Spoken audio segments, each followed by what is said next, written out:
Good morning. This is Jack from Alpha Charts with a state of the market video. Today is January 9th, 2021. Before we get started, this video is for educational purposes only. This is not recommendations to buy, sell, or hold any stock or security. And I may hold positions in some of the equities mentioned. Know your time frame and risk tolerance. Also, if you like these videos, please like and subscribe to my YouTube channel, and you can find me on Twitter at AlphaCharts365. Okay, so let's start with the S&P like we always do. And, we went out at all-time highs, which is amazing. But, we started the year with this gigantic down day right here. Really shook a lot of people. And people were, with the election coming up and what was going on in Washington, COVID, all kinds of things were going on. I'm probably even forgetting, the drama that was going on. So all that was happening. Oh, certification of the election, right? So we have the Senate election, certification of the presidential election. So, anyways, lots of drama going on there. And I don't think this tells the whole story. There's a lot harder throughout the week, especially for the growth names. Um, but as you can see, we ended up at all-time highs at the end of the week. So let's go through the process and see what the market is telling us. Again, we left last week saying that we were bullish, right? Coming into this year, we were really bullish because the market was telling us from our intermarket analysis that things were okay. So let's see if that still holds true. All right, so S&P, things are okay. Looking at the Qs, and you can see the Qs don't look exactly the same. Again, this was a pretty rough day right there. I think this was, doesn't matter what happened this day, rough day. But as you can see, and I was trying to show here, that the 23-day EMA so far on a closing basis has held, and we are still trending higher. Now, again, we're starting to get a little bit extended from it again. So maybe, a little chop to let it catch up at the beginning of the week. But nothing nothing bad here, right? This is exactly what you want to see, going at all-time highs. 308, still is where I want to see hold the upward sloping 23-day EMA, and then the 65 right behind it, right? So those are the areas that I'm looking at. The 65 is now getting to that 300-ish level. It's close enough, where now that's going to give it a little bit extra support, hopefully. Looking at the IWM, it did close red on Friday, but overall, really nice uptrend. Again, 23-day EMA held nicely, and things are moving up and to the right, exactly what you want to see. So the market is, the indexes at least are really, really, really strong right now. Looking at the XLF did pull back. You saw the Russell kind of pull back, and they make up, I think, what was 12% or so, the Russell. I'd have to look up the exact percentage again. But as you can see, it's a logical place, right? This is a logical place for financials to take a breather. And that's okay. They're in a really strong uptrend. And, and this just makes sense, right? And as you boom, boom, boom. Now let's see what happens here. How it reacts to this level, I think, is more important for the broader market, right? So if we, again, just to show you the significance of this level, let's just go to a weekly. I mean, super significant area right here, right? Let's just get another arrow in there because we're testing it again. Boom, right there. All right, so super, super significant level. If we break higher here, that would be really, really bullish. Now, it's extended, right? And so there may be some backfilling and chopping around here, but it's still in an uptrend. And if you look at IYG, it's also at right at near all-time highs. It tried to go higher. It did get rejected the first time. But again, this makes sense. Look how extended it is from your moving averages.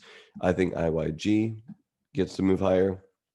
In the end, financials look like they want to move higher. And overall, using this as an indicator, I think that's a very, very healthy market. Wouldn't mind for it to pull back just a little bit because of the extendedness, though. SMH, down day on Friday, but overall, again, moving out into, the next leg higher, it looks like. Really, really bullish for the market.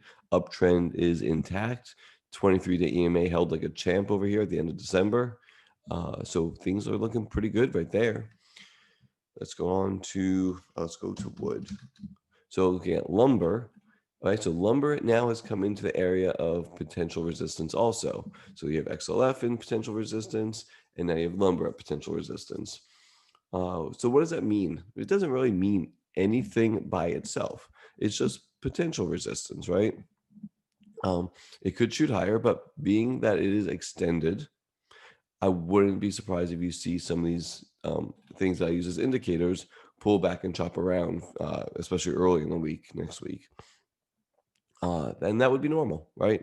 There'd be nothing wrong with that. It would inflict some, maybe some fear in the market also, and that'd be maybe a good thing for the bull market. But yeah, so now we have XLF and wood at potential resistance areas. All right, so let's look at some bond spreads. And we'll switch to a line chart and get rid of the volume. Volume's gone. Line chart. Okay. So what's credit spreads telling us? They're telling us that everything is fine. You had a little, like little notch up for a second right earlier in the week, and then quickly just rolled right back over. And so there was nothing to see here. Things are still very, very bullish.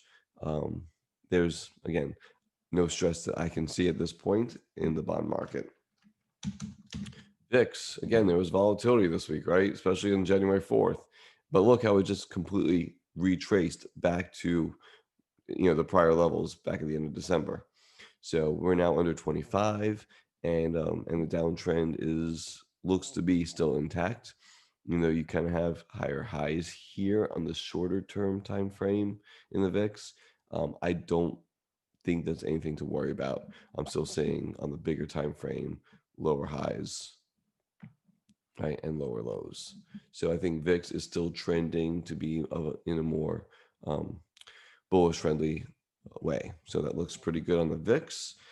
Next up, let's look at the put-call ratio. Put-call ratio, we're still in a bullish range, not overheated, which is awesome. This is what I love to see. Up here, you tend to get, some shakeouts, but we're not there yet. People aren't, overly bullish right now, which means that the likelihood of the market grinding higher is the higher probability, in my opinion. So that's good on a sentiment basis that things are fine. Looking at the value line geometric index. Okay, back to, again, a point of potential resistance, right? So this big breath thrust or whatever you want to call it, right? At the beginning of the year, things maybe got a little bit ahead of itself right here. I would not be surprised, again, if there's a little pullback at the beginning of the week.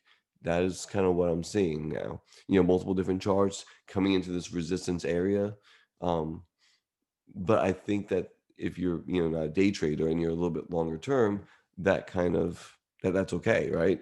That's part of the process. Just let the moving averages catch up before the breakout. Make maybe a VCP, what I'm saying, shallower and shallower pullbacks before the breakout happens. That makes a lot of sense. Okay, let's look at gold. So we were talking about this breakout in gold right here and how this could be a major change in character, especially when you look at the bigger picture. We were saying, oh, maybe this is, this side of the base. And it wasn't, obviously, because price retraced immediately. I may have to change my trend line to here. That's the way technical analysis kind of works. If this, this may have been the wrong spot to attach this trend line to. So we'll adjust it. And now this is a new level of area of potential importance. And maybe it's making some kind of bottoming pattern right here. We'll see if it takes out this low or not. That's going to be the key. If not, it's just to make the right side of this potential inverse head and shoulders pattern. Again, just something we're watching. Nothing that I'm involved with because, again, there's nothing yet, in my opinion, to be involved with. And when you look at gold, versus the SPX, and we've been watching this chart too, you know, at this point, just maybe it continues lower and maybe it takes out these lows. And this is not an inverse head and shoulders. It's just, just got rejected here on a relative basis. So we'll see if these patterns hold true or don't hold true. It's the beginning of the week, it looked like they were going to hold true, and then boom, they just rolled right over. So if people aren't going into risk off assets like gold, which is traditionally a risk off asset, again, that's another thing that's bullish for the market. Bitcoin is whatever it is, 40,000 plus at this point, I think. I don't trade Bitcoin, but if people are going into very, very risky assets, and Bitcoin, whether you love it or hate it, doesn't matter. I consider, it could swing, 10% in a day or more, 25% in a day, who knows? If they're going into these risky assets, then that's bullish for the market. That's risk on. That means that we want to go. That means that we want to be part of error on the long side. Let's put it that way. So going through it all one more time. What am I seeing? I'm seeing things that are kind of getting to maybe points of potential resistance. Maybe the market's a little bit ahead of itself. There's a pretty good thrust this week.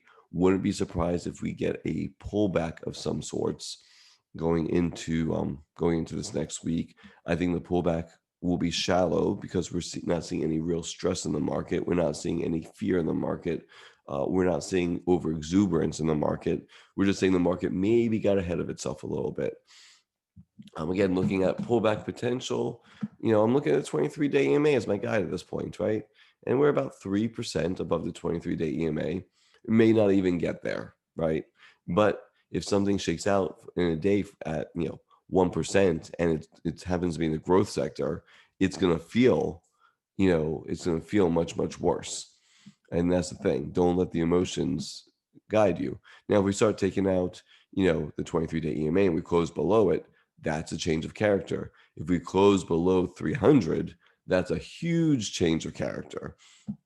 And so I'm watching for that type of price action to tell me risk is off. But as of right now, everything looks like risk is on. Things are good. We're in a trending market going higher, and there's no reason not to participate, in my opinion. Hope you all have a great week. Again, I made a video also. You may want to check it out on my YouTube, and I'll probably link it below.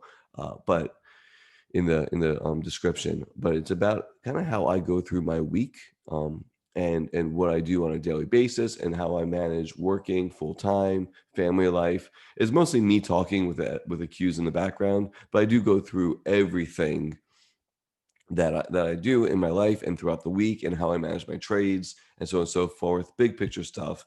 It may help you, it may not help you, but I'll go ahead and link it below if you're interested. Anyway, you guys have a great week, and we'll talk to you soon.